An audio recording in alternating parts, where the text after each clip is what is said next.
جنرالات تግራይ ንብረቶም ከየንቀሳቀሱ ተኣጊዱ ኣብ 2013 ምስ ጽንታ ትግራይ ተኣሳሲሩ ንብረቶም ተኣጊዱ ዝነበረ ጀነራላት ትግራይ ላዕለዎት ሰመዚ መንግስት ብልጽግና ዳግማይ ከእገዲ ተገይሩ ዘሎ 42 ጀነራላት ንብረቶም ዝተኣገደ እንትኸውን ካብቶም ንብረቶም ዝተኣገዶም ጀነራላት ትግራይ ውን ጀነራል ፍስሐ ኪዳኑ ጀነራል ምግቤ ሃይለ ጀነራል ተኽላይ አሸበር ከምኡውን ጀነራል አበበ ተኽላይ ሃይማኖት ጆቤ ዝርከብዎ እንትኸውን ካብ ኮንሬላት ድማ ኮንሬል ተወልደ ገብረትንሳኤ ኮንሬል አለምሰገድ ሃደራ ኮንሬል ሞኮነን ገብረ ማርያም ከምኡውን ኮንሬል ግደይ ገብረ ሚካኤል ይርከብዎ ካብ ላዕለዎት ክሳብ ታሕቲ ሓላፍነት ዘለዎም ዞም ኣካላት ንብረቶም ከይንቀሳቀሱ ዝተገበረ እንትኸውን ኣብ ዝሓለፈ መዓልትታት ድማ ምክልኻል ሓይሊ ጀነራል ምግቤ ሃይለ ምስ ዕጡቃት ፋኖ ኮይኑ ክወግአን ፈቲኑ ዝብል መጠንቀቕታ መውፅኡን ዝርስዕ ኣይኮነን ኣብ ልዕሊ ጀነራላት ኮኑ ሰብ ሃፍቲ ዝግበረ ዘሎ እገዳ ሰፊሕ ወጥሩውን ኣስፊሩ እዩ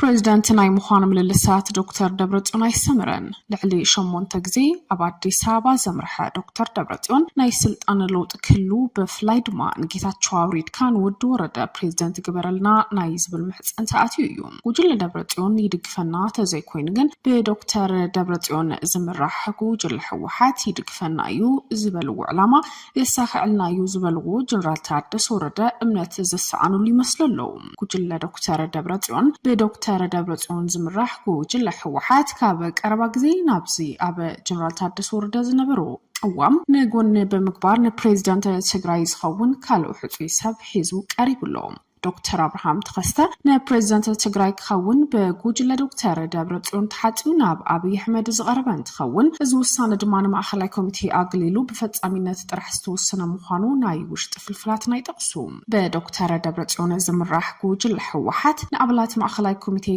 ከይፍለጠን ከይማኸረን ንዶክተር አብርሃም ብራይ ተኸስተ ሕፁይ ፕሬዝዳንት ገይሩ ብምስጥር ናብ አብይ ምልኣኹ ኣብቶም ኣባላት ማእኸላይ ኮሚቴ ካብ ቁጥዐ ዝዘለለ ናብ ካልእ ምፍንጫል ዘምርሕ ኩነታት ተፈጢሩሎ ዝብል ፍልፍላትና ዶክተር ደብረጽዮን ዝምራሕ ህወሓት ቅድም ከበልን ውድ ወረዳ ሕፁይ ፕሬዝዳንት ገይሩ ኣባላት ማእኸላይ ኮሚቴ ትጉጅለን ብዘሳተፈሉ ብ35 ዝኾነ ድምፂ ወሲኑ ዝነበረ እኳ ትኾነ ኣብዚ ሕዚ ሰዓት ግን ፈጻሚ ስራሕ ጉጅለ ደብረጽዮን ውድ ወረዳ ካብ ሕፁይ ፕሬዝዳንት ብዘያፍልጦን ተሳትፉ ማእኸላይ ኮሚቴ ንምንታይ ከም ዘልዕሎ ብናይ ሓባር ውሳነ ዝተወሰነ ውሳነ ንምንታይ በይኑ ሰሪዕዎም ዶክተር አብርሃም ተኸስተ ልክዕ ከምታ ናይ ውድ ወረዳ አካይዳ ንምንታይ ብተሳትፎ ፈጻሚት ኣባላት ማእኸላይ ኮሚቴ ዘይተሓጽየ ፈጻሚት በይኑን ኣባላት ማእኸላይ ኮሚቴ ኣጓኒ ንምንታይ ሓጽዩ ዝብሉ ሕቶታት ዝለዓሉ እዮም ዓለም ገብረ ዋህድ ዝርከብዎ ኣባላት ማእኸላይ ኮሚቴ ጉጅለ ዶክተር ደብረጽዮን ኣብዚ ዓብይ ኣጀንዳ ክሳተፉ ዘይተደለየሉ ምክንያት ከንታይ እዩ ዝብል ሓበሬታ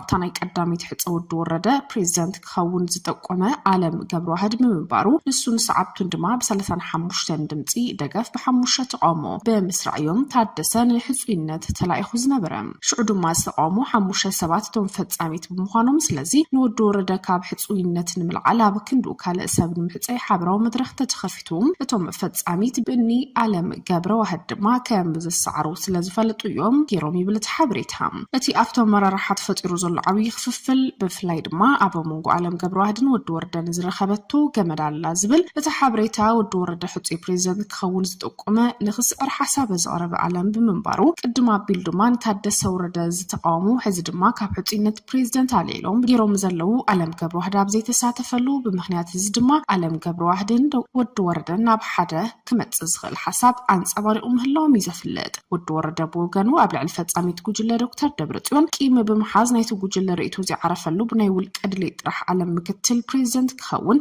ብሕፁይነት ናብ ኣብዩ ናቕሪብዎ ኣሎ ታደሰ ይሳኽዐሉ ኣይሳኽዐሉ ዘየገድስ ዓለም ገብረ ዋህድ ንዝገበረሉ ኣስተዋጽኦም ውዕለታ ዝውዕለሉ ዘሎ ምዃኑ ካብኡ ድማ ንጉጅለ ዶክተር ደብረጽዮን ደሪቡ ዝወቅዕ ዘሎ ምዃኑ እዩ ዝሕበር ርክብ ደብረጽዮንን ዓለምን ሓርፊፉሎ ዝብል ሓበሬታ ህወሓት ናብ 3 ጉጅለታት ክትግምዐሉ ትኽእል ዕድል ሰፊሕ እዩ ክብሉ እውን እዮም ዝጠቕሱ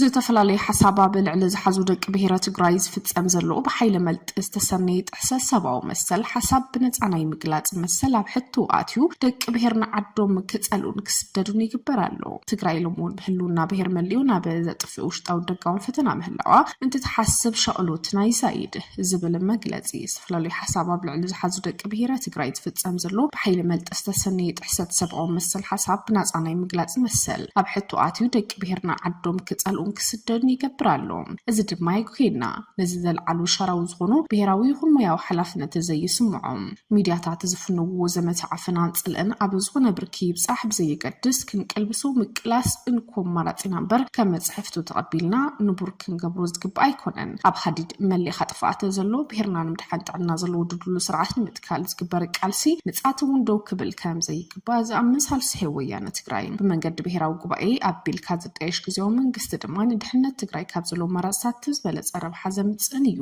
ብሓይሊ ኩሉ ክገብር ንኽእል ኢና ዝብል ነዊሕ ምርኣይ ዝተሰኣኑ መንገዲ ዝመረጹ ሰበ ሕወሓት ሕዚ እውን ካብ ዝግናይ ሓሳብ ክእረሙ ዝተገበረ ነውሪ ክዕጸፍ ተሓታትነት ክረጋገጽ ደጊሙ ዝጽውዕ ሳልሳይ ወያነ ትግራይ እዚ ብሄር ትግራይ መሊኡ ዘጥፍእ ሓደገኛ ካይዳን ምብርዓን ነካይዱ ኣብ ዘለና ቃልሲ ሙሉእ ኣስተዋጽኦ ክንገብር ይብል እውን ኣብቲ መግለጺ እዩ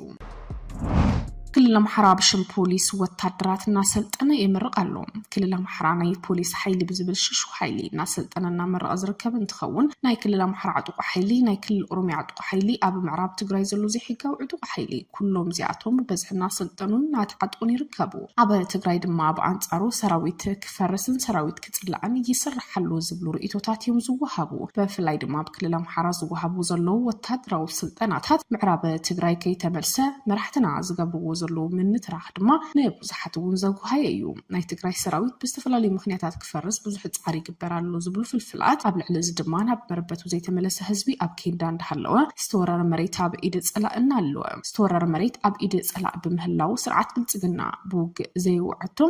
ዘይውዕቶ ብኻልእ መንገዲ ምዕዋት ተዋዲዱ እናሰርሐ ከም ዝርከብ ብፍላይ ትግራይ ዘለቶ ቀጠና ናይ ተሓማስ ቀጠና ናይ ምዃን ዕድሉን እናሰፍሐ እዩ ካብቶም ምዕራብ ብሓይሎም ገቢቶም ኣብ ትሕቲ ግዛት ኣምሓራ ክኸውን ኢሎም ዘመሓድሩ ዘለዉ ከምኒ ኮንሬል ደመቀ ዘውዱ ዝበሃሉ ሕዚ ናይቲ ዞባ ሓላፊ ጸጥታ ምሕዳር ዘሎ ብዝሓለፈ ናይ ጽንተት ኩናት ትግራይ ብመሪሕነት ናይ መንግስቲ ዝነበሩ ሕድሕድ ትግራዋይ ብሄሩ እናጸረገ ኢዱን እግሩን ኣሲሮም ብምርሻን ናብ ሩባ ተከዘ ተደርቢዮም ቀለብ ዓሳ ክኾኑ ልዑል ኣስተዋጽኦ ዝገበረ እዩ ተወሳኺ ድማ ኣብ ዘይበኣሶም ብመንነቶም ጥራሕ ንልዕሊ ካብ 3 ክሳብ 4 ዓመት ኣብ ቤት መሓዩር ኣሲሩ እንተደልዩ ክሳብ ተከዘ ዓዲ ኣሰር ኣምጽኡ ደርቢዎም እንተደልዩ ድማ ብመርሸንቲ ዝቕንጽሎም ዘሎ ዝኣካል ኣነ ዘይኮንኩ ኩሉ ዝፈልጦ ኩሉ ዝምስክረሉን ዝቕጽል ዝርሸን ዘለዎ ዝኣካል ድማ ካብ ዕለተ 14/2017 ካብ ተወለድ ተጋሩ ኣብ ከተማ ሰቲት ሑመራ ዝርከቡን ኣኪቦም ይዕሉ እዩ ተጋሩ ከማንም ብሄር ክነብሩ ዝኽእልሉ ቀጠና እዩ ዝዞባ ንስኹም ንጹሓት ስለ ዝኾንኩም ኣብዚ ምሳና ንዓና ኣሚንኩም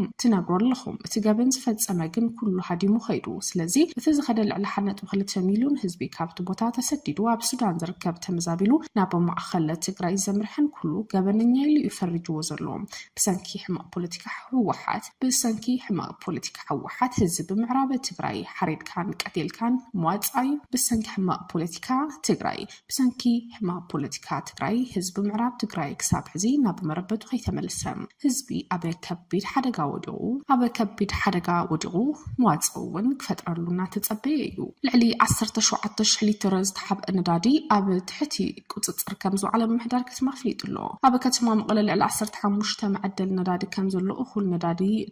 ኣቱ ከም ዝነበረን ካብ ቀረባ ግዜ ጀሚሩ ግን ናብ ትግራይ ዝኣቱ ዝነበረ ነዳዲ ደው ምባሉ ስዒቡ ነዳዲ ብዘይሕጋዊ መንገዲ ክሽየጥ ክሕባእ ክኢሉ ክብል ምክትል ከንቲባ ከተማ መቐለ ኣይተ ኤልያስ ካሕሳይ ኣፍሊጡ በዚ መሰረት ድማ ኣብ 4 ክፍለ ከተማ ብዝተገበረ ተፍትሽ ልዕሊ 17,000 ሊትር ነዳዲ ተሓቢኡ ከም ዝተረኸበ ኣብ ትሕቲ ቁጽጽር ከም ዝውዕለ እዩ ዝሕብር ኣብ ናሃር ዋጋ መሰረታዊ ሸቐጣት ብዝተገበረ ዳህሳስ ድማ ብዘይትን ብልዕን ካልኦት ሸቐጣት ንወስኺ ዋጋ ከም ዘሎ ዝተወሰኑ ሰዓት ነጋዶ ኣርቦት ከም ዘየለ ብምምሳል ይሓብእዎን ዋጋ ይወስኽዎን ከም ዘለዉ ንምርዳእ ክኢልና ኢና ዝብል እንትኸውን ኣብ ዝተወሰኑ ትካላት ንግዲ እውን ናይ ምዕሻግ ስራሕ ተጀሚሩሎም ነቶም ስርኣዩ ፀገማት ዝከታተል ሓይሊ ዕማም ብምጥያሽ ድማ ኩሎም ዘይሕጋዊ ተግባራት እናተኸታተልካ ናብ ሕጊ ናይ ምቕራብ ስራሕ ይስራሕ ከም ዘሎ ብርሂቡ ኣብ ክሳብ ሕዚ